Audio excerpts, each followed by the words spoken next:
What in the actual hell just happened to the Edmonton Oilers? This team jumped all over the Vancouver Canucks in Game 1 of their series, and it looked like they were going to absolutely dominate this game. Zach Hyman continues to play outside of his natural mind, having 9 goals through 6 games, including 2 in this one, along with a bomb from Mattias Ekholm and an actual-to-God goal from Cody Ceci. With only a Dakota Joshua goal sandwiched in there between them, the Oilers led 4-1 with about 7 minutes to go in the second period. Elias Lindholm then kind of gets a freaky bounce of a goal with 3 minutes to go in the period to cut the lead to 4-2, and there was a little bit of concern from the Oilers that Leon Draisaitl had been nicked up at the end of the period, but with him returning to the bench to start the third, and the Oilers holding the Canucks to no goals through the first 10 minutes of the period, it looked like it should be smooth sailing for Edmonton, and then everything went to shit. The team's at 4-on-4, a weird kind of passing play ends up with Brock Besser going from high to low to JT Miller, who's just by the side of the goal, and he tips it right past Stuart Skinner, a really tight angle, and it just slips by. Not the greatest goal for Stuart Skinner to give up, and it's now a 1-goal game with just over 10 minutes to go. And 4 minutes later, it's another defenseman, Nikita Zadorov, an absolute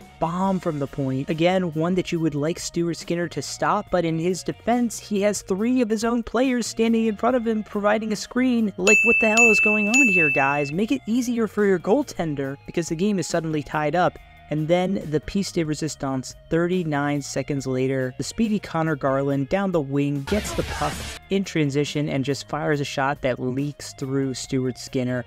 This is one that you absolutely have to stop if you're Skinner, just to stem the tide, but it's the type of goal that just unfortunately you see that go in if you're an Oilers fan and you know how this story is going to end. Sure enough, the Canucks hang on and take Game 1 by a score of 5-4. And I know it seems like I'm laying a lot of the blame on Stuart Skinner because, in my opinion, all 3 of those goals were pretty easily stoppable, but this is not all on him. Mainly because by the time the Canucks scored those 3 goals, the Oilers had not registered a single shot on goal in the third period. Playing against a third-string goaltender when one of your team's leaders, Draisaitl, is gutting it out through an injury, just an unacceptable effort from the Oilers, who have just blown a primo opportunity to take a 1-game lead on the road, put all the pressure on the Canucks, and now they're the ones who are going to be feeling all the pressure as they have to deal with one of the worst implosions that we've seen by a team in these playoffs.